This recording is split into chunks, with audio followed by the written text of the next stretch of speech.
Wa barakatuhu.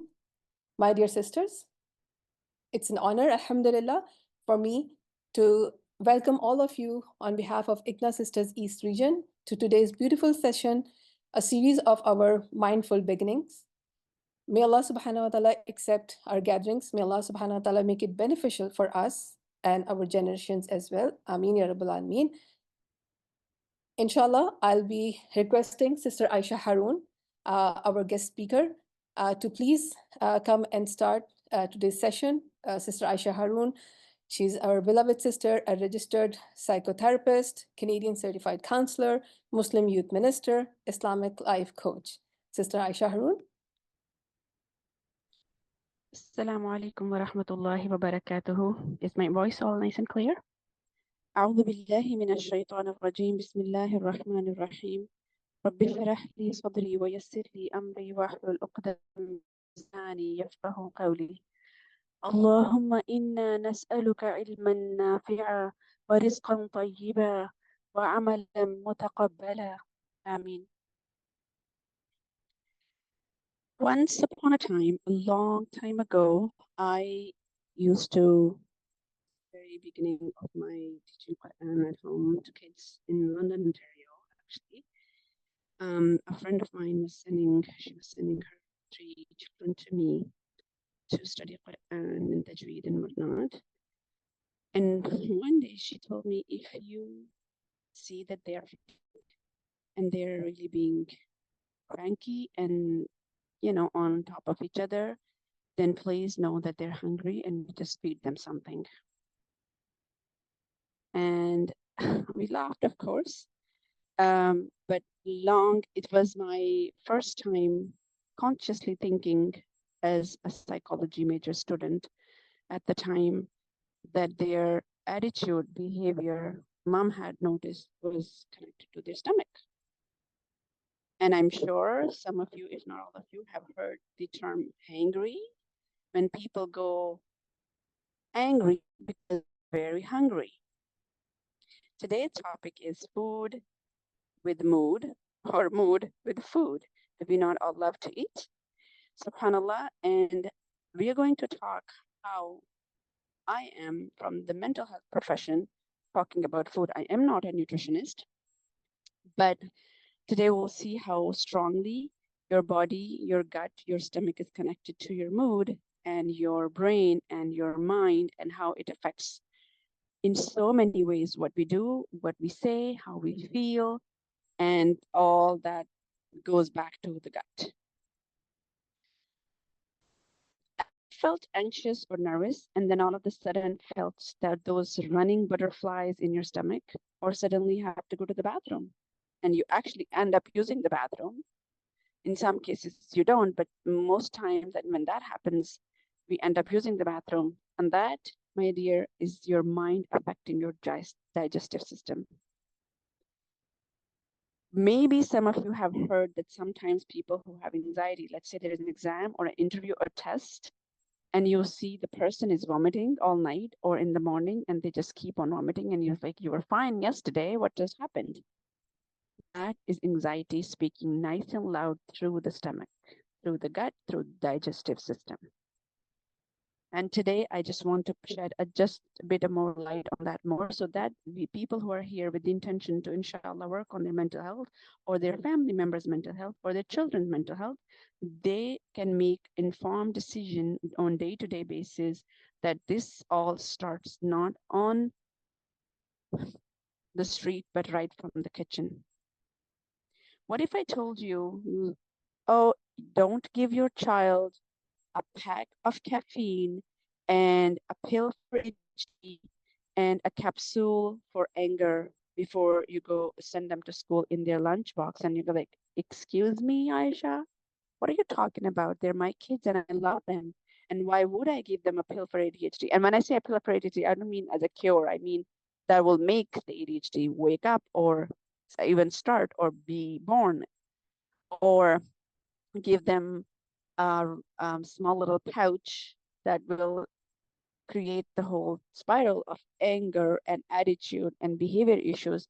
And then your child comes home and they're kicking and they're yelling and they're shouting, or they're not talking, patient or your teacher calls and say, hey, there is something wrong with your kid. Can you get them checked? And I see this in my therapy room every single day, moms and fathers and walking in and saying, we got a notice from the teacher from the school that we want to get the psychoanalysis done, or we want the psychoeducation assessment done, and this and that.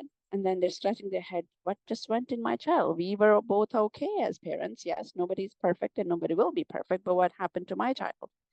Or yourself. I was so many times women and men have come to me for couple counseling and have told me I was never like that.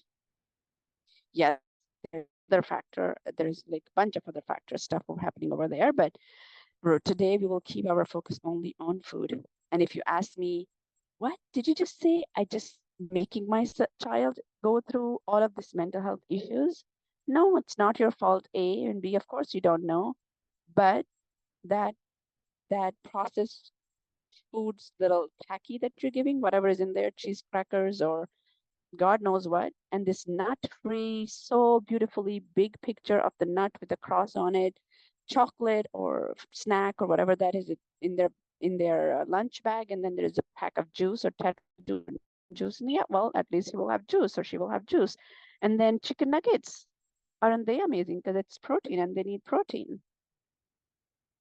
Well, guess what? This is a disaster in a bag. And what happens to us when the digestive system is not happy, then our brain is on a state for health. And when the brain is not healthy, the mind is not healthy, the body is not healthy. And then it goes on and on and on. And we wonder why this, why that, why this behavior, why that attitude, why do I feel like this? Why do I feel lethargic? Why I'm so lazy? Why I have no energy? What is going on? And my question to you would be, my lady, go check. What did you put in your stomach just a little while ago? Or saying it another way, what if I told you your child's or yours most issues, so to speak, and mental health concerns that you may have are actually in your hands? And I literally mean hands. And by that, I mean whatever you put in your mouth through or with those hands, that goes to dictate where and how our mental health or the state of our mind is going to go. So there are 22,000 genes in our body. All of that 2,000 require vitamin D to function. Simple as little micronutrient vitamin D. Imagine 10% of your biochemistry is dependent on this one micronutrient, and we don't have it. People tell us, doctors tell us to each other, vitamin D, then we buy, then we take one, and then we forget, and then we take two next day, and then we forget, and then we go to the doctor, and doctor says, take your vitamin D, this is winter, and then we take vitamin D for 3 days, and then we forget. And we don't know how brutally it is affecting our state of physical and mental health. Just this one little thing that is deficient, or we are deficient on that. So the first action plan, by the way, I will be saying action plan during my little chit chat today.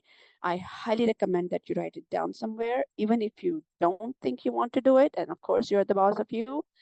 But this is something worth writing and maybe researching a little bit more on it. And if you have questions, of course, I'm here, or the world is out there open, full of information. Get your vitamin D, get checked, please, and find out what your healthy levels are for your age and for your gender, and get on a good source of vitamin D supplement, along with the healthy amount of sun and healthy way of taking sun, whenever we can. Then we come to this orange juice or whatever juice, which we think so, what should I say, like princessly, I'm taking a glass of orange juice and this sandwich or that thing in my breakfast. I'm taking a healthy breakfast. Well, guess what? That is very bad for your health, for your brain. And brain health is, of course, mind or mental health is dependent upon your brain's health, because that's the organ that dictates your mental health, the brain. Hypoglycemia, anxiety, fog, which we call brain fog, headaches, stomach problems, depression-like symptoms, And that comes from everything and anything that raises your sugar level. Talk about orange juice or mango juice or whichever juice that is artificially, even the juice of the real fruit. I think that real fruit is a real thing, and that's where we should stick to. Or caffeine, anything that raises your sugar level and then drops it after a little while, that is hypoglycemic food, and that is a no for anyone who has an ounce of compassion for their mental health or person around them. Bread, pasta, potato, fruit juice we already talked about. Are you chronically tired? Well, you might not be depressed, but this is directly related to your omega-3 deficiency. Didn't we talk even about this in last time? When people come to me in therapy and I tell them in my first session, look, you bring what you bring, and I do not care what it is. It could be a couple problem, it could be a mental problem, it could be a mental health issue with the parents or family or children or work or maybe nobody, but within yourself. There is 3D approach that I take towards making a treatment plan, progress plan, whatever you want to call it, which starts with bio, according to my studies in science and what I've learned in school, but it's slightly different than the rest of my colleagues in the industry. We go bio, psycho, social, and Islamic. And this is how we're going to close the circle of complete treatment progress plan, which whatever you want to call it. And we first start with bio. Many times, for anxiety disorders are mostly genetic. And when you tell this to somebody, like, my dad or my mom or my grandpa or somebody was actually very similar to this, and they were like that. And is that that sentence that you have genes that are more prone to anxiety? No, not at all. Because guess what? Allah Ta'ala already told us, well, you work your work and I'll do my work. And we always can change things for us moving forward, even if they are in the genes. Yes, we cannot change the genes, but we can make sure those genes stay sleeping. And that's very much possible by making the choices that they will make. Just having a genetic background is only a little piece of it, which means that if circumstances allowed and are sufficient enough for that gene to wake up and do its thing, it will happen most likely to you as compared to someone else. But can we actually, please keep on sleeping, I don't need you? The answer is yes. Metabolism and the metabolic rate and metabolic system is strongly connected to your brain, your mind, and they interact with each other. They listen to each other like very good buddies.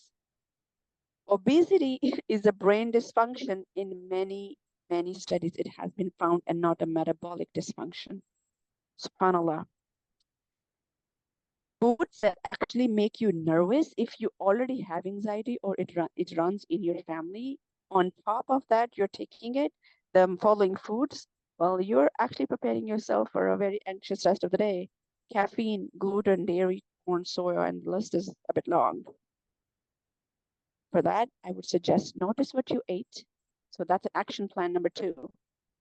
Whenever you feel a little bit off, or your child or somebody in your family, they say, I don't feel good and I feel or shatter or shaky or sad or depressed or low in mood, and I don't have energy all of a sudden, ask them what was the last thing you ate. Action plan number 2. Food is medicinal and medicine, and food can be poison in many shapes or form. Then next time you give your child ice cream and a treat as a reward, like a treat as a reward, think twice. You give them those beautifully big chicken nuggets at lunch, think twice. You're gonna give them juice when they come home, or there's like a packs of juice sitting wherever they have access and go to. Think about how much you love them. Is it good for their brain and mental health? The answer, my lady, is no. 1 in 3 Canadian ages 18 and up have reported obesity in 2022. And you would think, well, obesity, yes, it's bad, but we're talking about mental health. Guess what?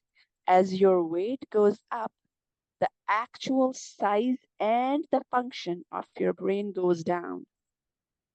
A big fat brain, A big, heavy brain is a bad brain.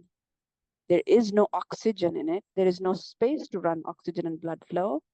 And that is going to affect how you think, how you feel, how you behave.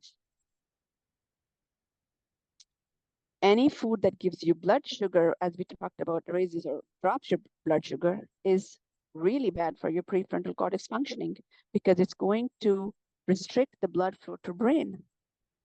Low blood flow to brain is a bad thing. Anything that does that, mental health, big red flag.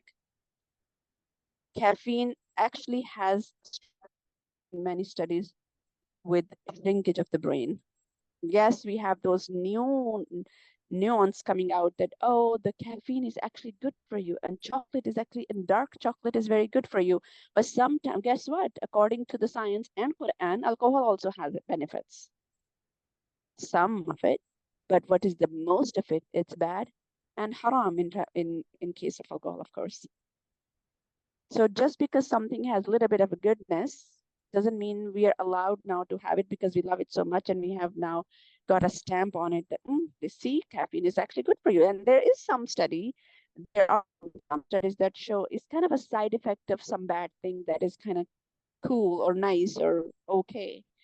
But we have to see the broader picture, how it's serving us in our family, in our relationship, in our health, and in our goals in life generally. And if you want to have that good, energetic, happy personality, you're always like on the go and you're happy and you have, you're fully fulfilled.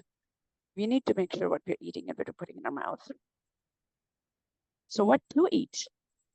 Action plan number 3, beets, oregano, cinnamon, greens. Is that a surprise? No. But do we do this? Yes and no, both.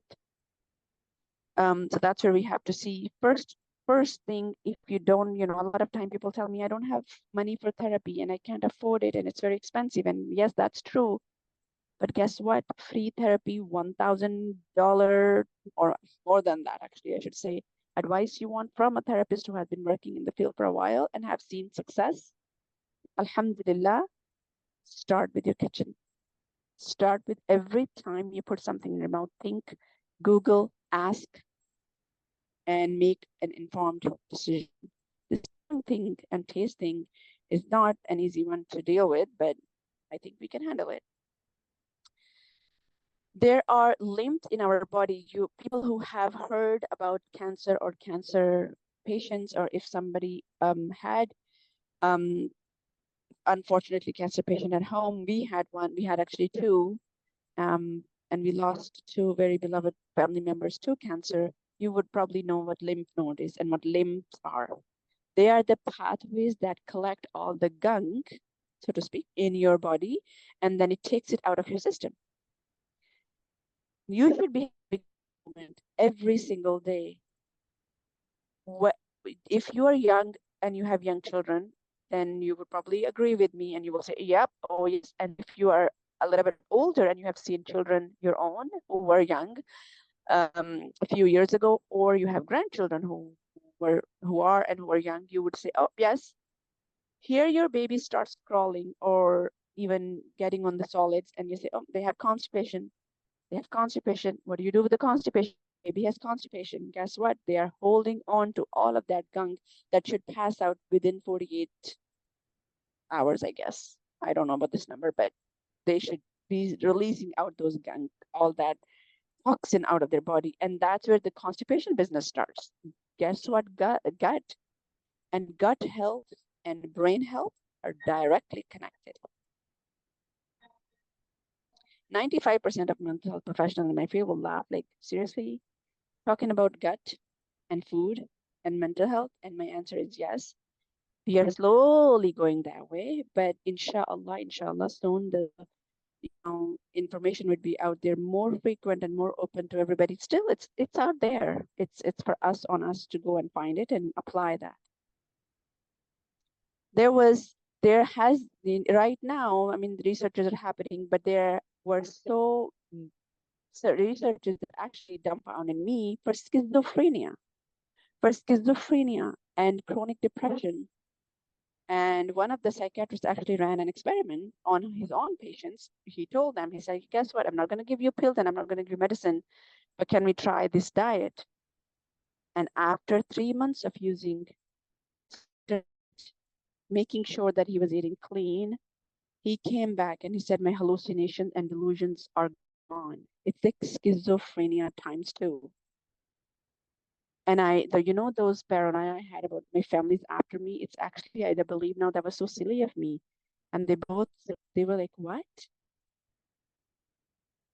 Because this is how badly what you eat can actually fog up your brain. And we have to see what our kids are eating, why they have behavior issues, why they have, every other child is now diagnosed with ADHD. So easy.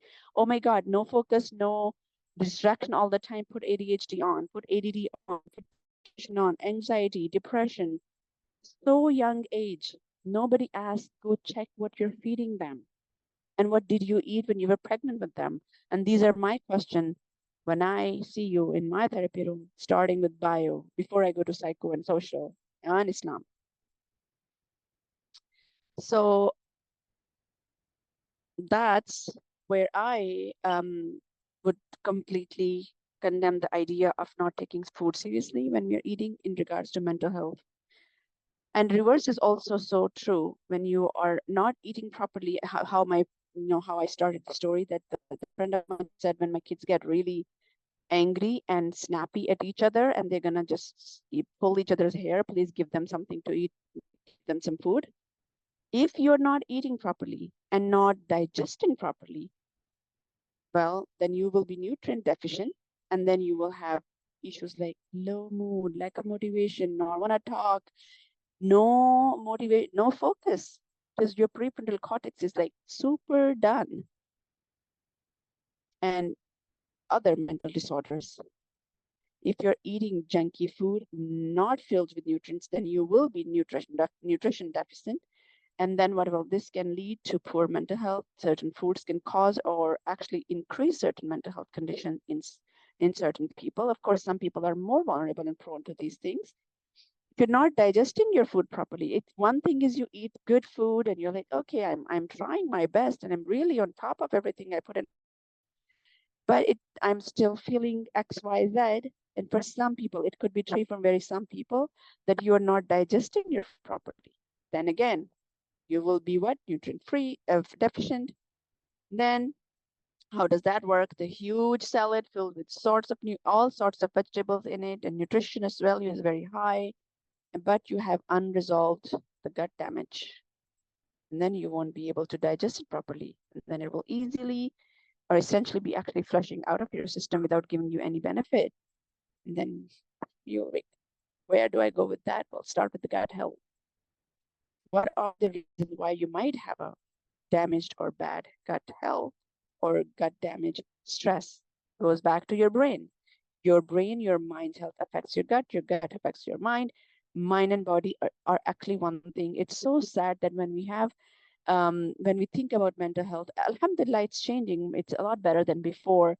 People would separate mental health from body health. Even the professionals and highly qualified in medicine and psychiatry field, you go to them and you tell them symptoms, I have this and this and this and this symptom. Yeah, that's anxiety. Here's your pill. They're giving out pills like candies to kids even. So how do your gut damage starts with stress, antibiotics, high toxic load of different things, food sensitivities or allergies, overall bad and poor diet. And once you figure out what is causing it, then it's of course 50% of job is done. And then you work on repairing your gut. And then once you repair, you can maintain the healthy gut, inshallah. What are the foods you might wonder? Action plan number 4 is that you want to avoid for optimal gut health, which will connect with your brain health. Fried foods. I was on a vacation this summer, and one of my family members had to go through a surgery. First, there was a C-section of that woman, and then there's some surgery came up, and another surgery came up because of some complications of not the C-section related, but some other health issues. And the surgeon doctor is telling this young lady after the surgery what not to do Rest could be one of them. Yes, of course, essential. There could be medicine, there could be follow-up. And the one thing that the surgeon says, don't eat bahar ka khana. Those of you who understand Urdu, i.e. fast food, because it's going to go sit there and literally damage your organs. And then you would wonder where my irritation, my attitude, my not being able to focus is coming from. Because your body is not functioning to optimal level, which is affecting your brain. Because what happens if your liver or your gut is not healthy? Again, going back to the blood flow, there is lack of blood flow, there's lack of oxygen in the brain. Brain is actually struggling with its own oxygen and breathing, how it's going to send you all the good and happy signals. Alcohol, as we know, alhamdulillah, processed foods. If your kids are young and they still go to school and you pack their lunch, just open up the lunch bag a random morning and see how much processed food is sitting in there, and how much we love our children, and how much we become sad if somebody tells them, looks like your child has autism and looks like he's ADHD, and it's giving symptoms of emotional dysregulation. Artificial sweeteners, artificial colors, flavors, MSG, every delicious food on a delicious dinner party has MSG in it.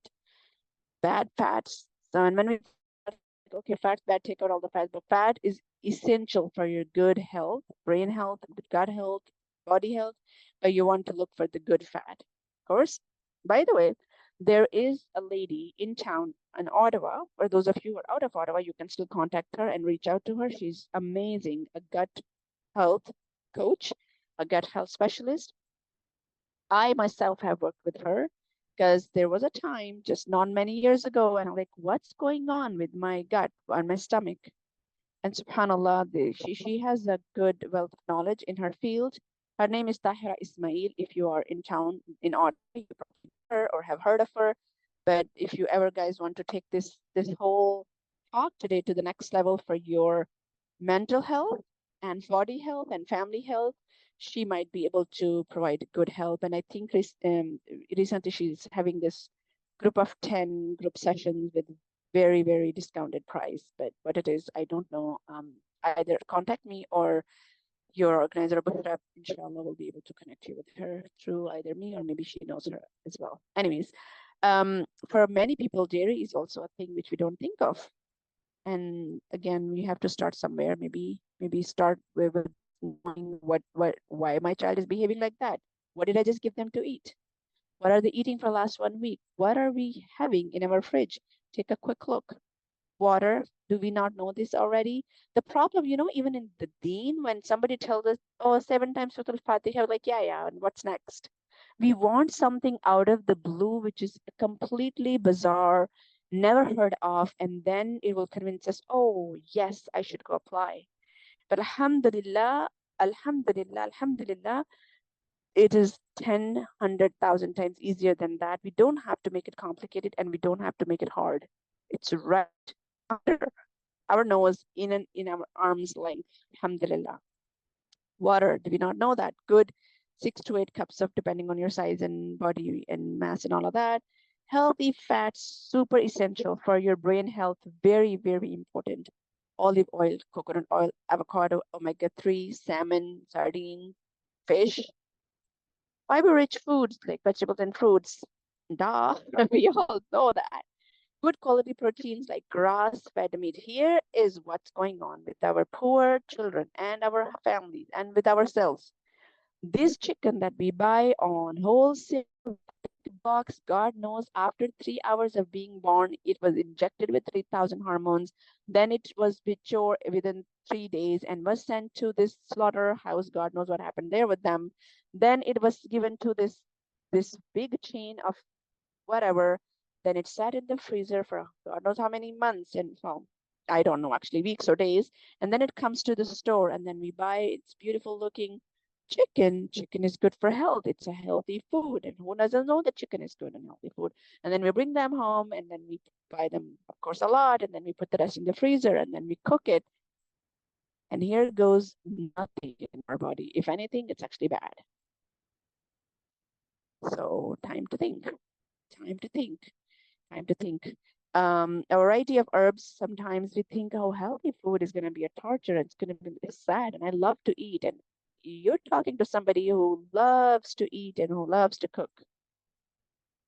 But trust me when I tell you, you can have easily made delicious meals, delicious foods, and delicious snacks and delicious life without wasting hours and hours and hours in the kitchen and then not getting anywhere with that food that you make and not getting any benefit, physical, emotional, mental, or if you ask me in terms of like how much work we have to do in, especially in South Asian cooking, and then nobody helping in most cases, is something that we need to think. And food, sometimes it's not, like I say, I love to eat, but that's not the thing that I love to do to live. And that's just my personal thing. But end of the day, how much we're obsessed with this idea also, like food, yes, we should eat good food. When we eat, we should eat good food. But at the same time, why the food is always the food, the lunch, the dinner. It's okay if your child is going to school and have a little bit of lunch.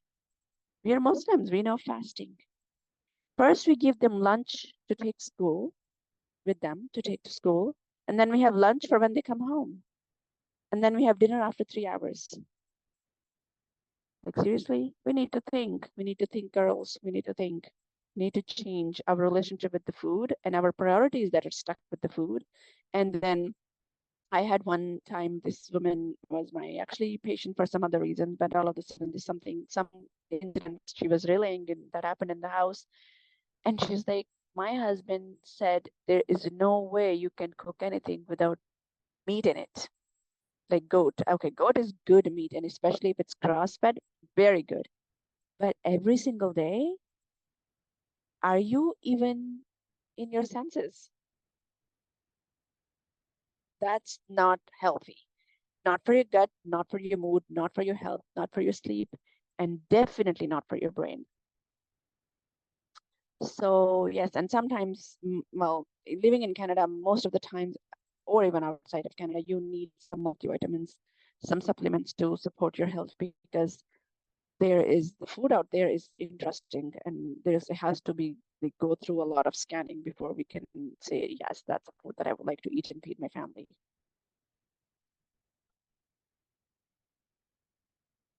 Excuse me. So here we have it.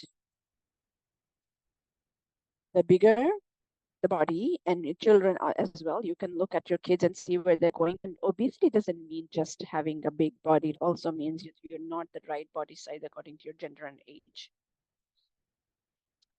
As your weight goes up, actual size and the function of the brain goes down. And that should take, as one of my favorite psychiatrists in the world says, that should take the fat off of anybody. Just knowing this information.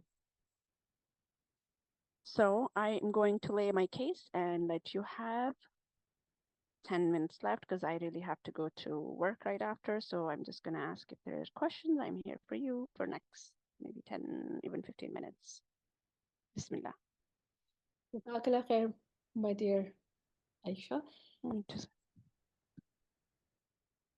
Are you guys listening to an echo from my end? It's good.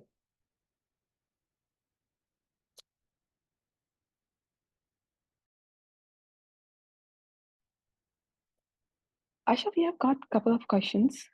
So a sister has asked, would you say that breakfast is the most important meal for the day, as they say for adults? If you don't eat breakfast or feel hungry, then is it okay health-wise? So my first answer to that is I am a mental health professional. I'm not a nutritionist. That's a question for the nutritionist. But in terms of mental health, realm of this answer, I would say you want to eat something that is good for your brain, even if it's just like 3 or 4 tablespoons of whatever. Like 1 egg and a half slice of avocado is amazingly good for your brain versus having that big platter of, I don't know.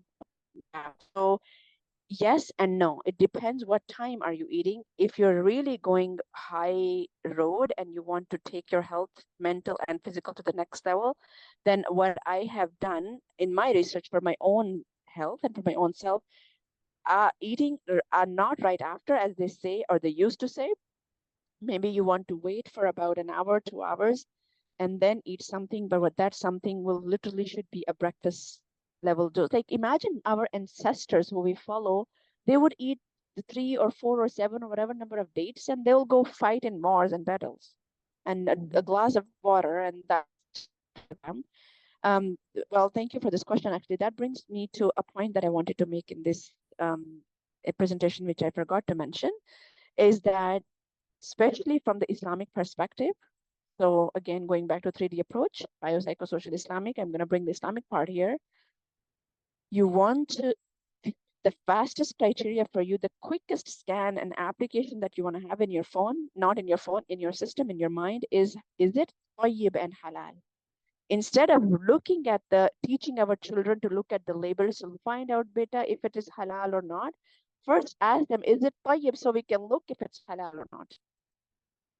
Because Allah subhanahu wa ta'ala told us multiple times to eat tayyib and halal food. But we are very serious about halal, which is good. Alhamdulillah, ya Rabbana taqabbal minna.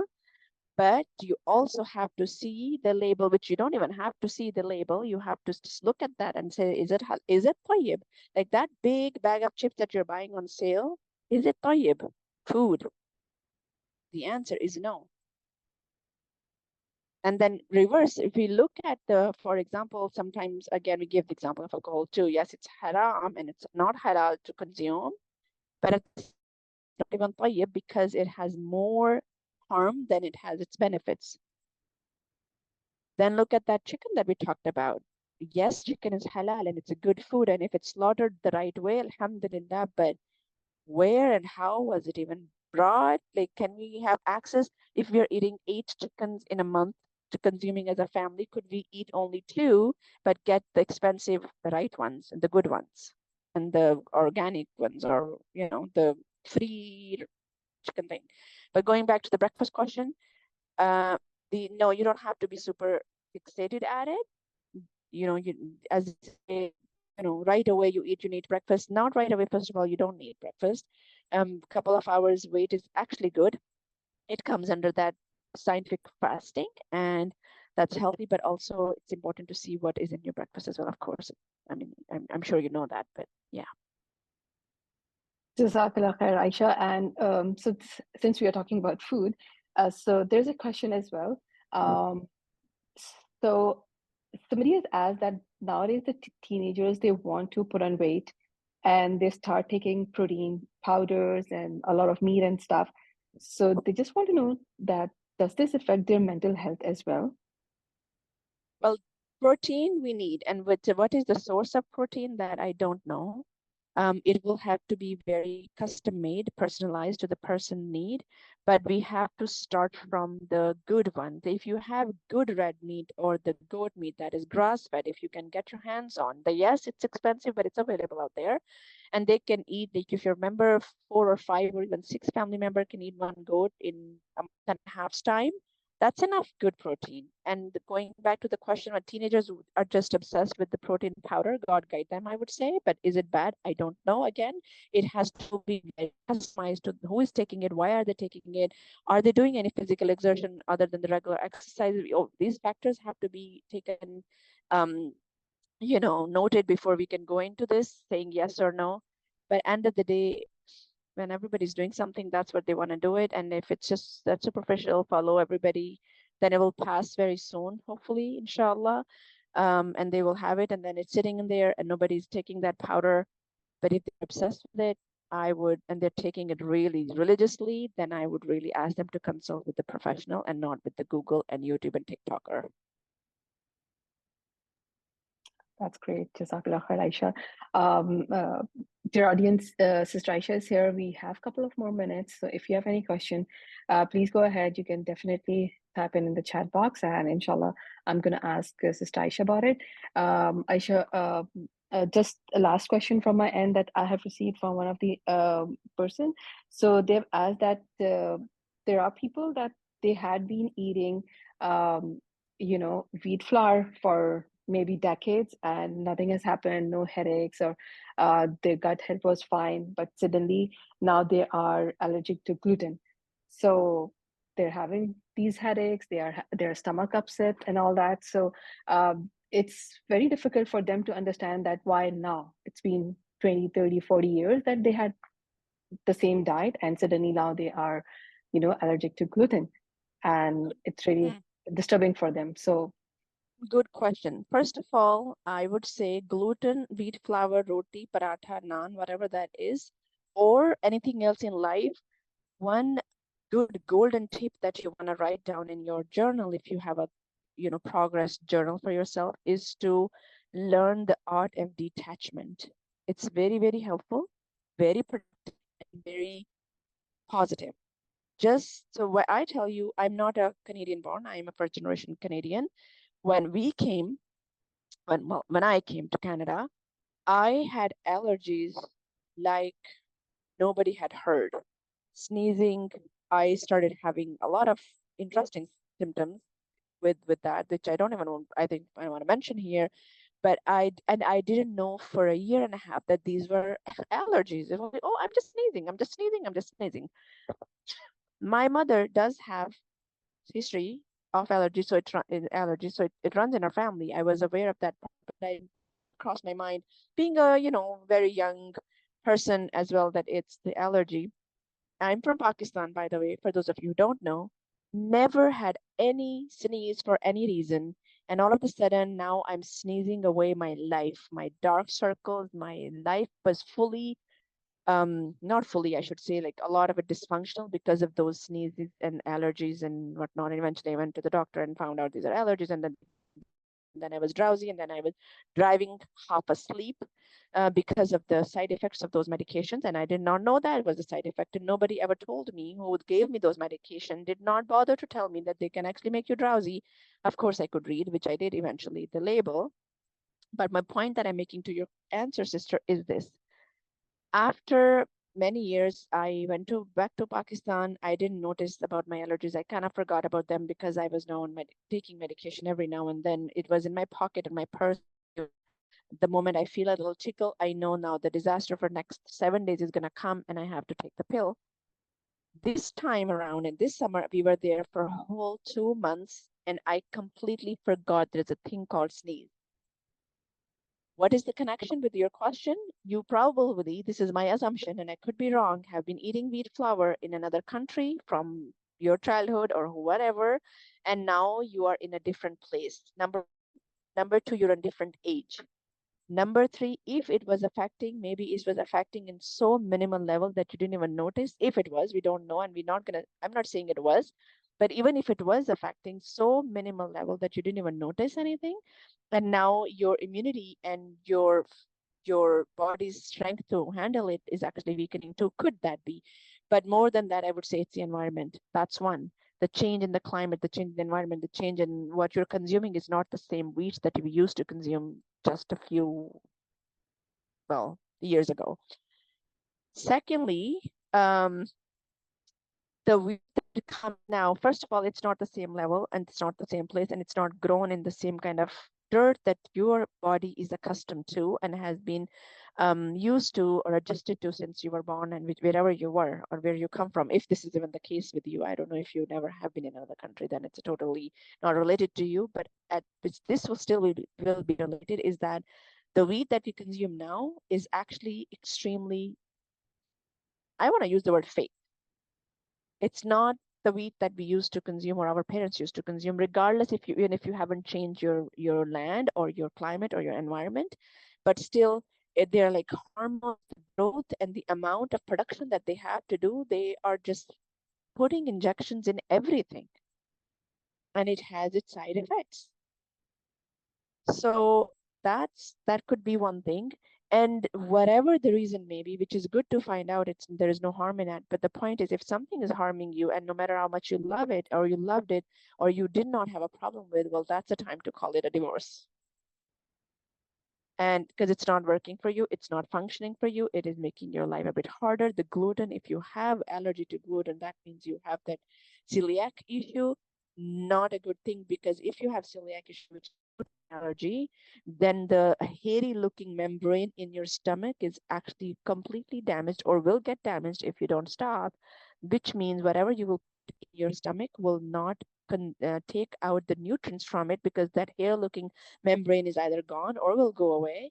And then whatever healthy stuff goes in you is going to go out the other way without giving you any benefit, because not only but the bad stuff will go away, also the good stuff, because your stomach is incapable of taking out the nutrients out of that food that you just ate. So is it beneficial? Is it good to eat? Even if you have been and it was okay, now is the time to make the choice. And that's my answer. Say goodbye. Jazakallah khair, Aisha, for sharing such an excellent advice. I hope that, inshallah, this session must have benefited many of our listeners. May Allah subhanahu wa ta'ala reward you, and may Allah subhanahu wa ta'ala bless this gathering with barakah. And may Allah subhanahu wa ta'ala really make us all mindful of what we eat and how do, we cook for our families, for ourselves. And may Allah subhanahu wa ta'ala really give us iman and strength that we really put our effort and time into this, and make it as an investment for our lives as well as for our children too. Ameen ya Rabbal Alameen. I'll just conclude our session with a dua. Subhanakallahumma wa bihamdika nashhadu an la ilaha illa anta nastaghfiruka wa natubu ilayk. Allahumma salli wa sallam ala nabiyyina Muhammad sallallahu alayhi wa sallam. ربنا تقبل منا إنك أنت السميع العليم وتب علينا إنك أنت التواب الرحيم. بسم الله الرحمن الرحيم. والعصر إن الإنسان لفي خسر إلا الذين آمنوا وعملوا الصالحات وتواصوا بالحق وتواصوا بالصبر. آمين يا رب العالمين. السلام عليكم ورحمة الله وبركاته.